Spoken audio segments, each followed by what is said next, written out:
इस लॉकडाउन में काफ़ी लोगों को नौकरी छूटी, तो काफ़ी लोग जिसके बच्चे बच्चे यहाँ नहीं पढ़ते थे, गांव में रहते, तो गांव चले गए, अपना खेती किसानी करने लगे।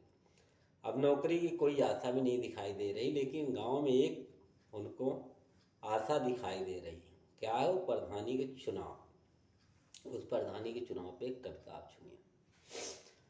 छूट नौकरी घर पे बाटे जुटा अही किसानी माँ। छूट नौकरी घर पे बाटे जुटा अही किसानी माँ। अगले महीना तन मन से जुटबे हमहू भाई प्रधानी माँ। अगले महीना तन मन से जुटबे हमहू भाई प्रधानी माँ। सिटिया पक्की हुई जाए तो बन जाबे प्रत्याशी। माहौल बनाए यही पहले से पकड़ आहे खूब खासी। माहौल बनाए यही पहले से पकड़ आहे खूब खासी। दुख संकट माँ भाग के जाई रुतबा बा जजमानी माँ।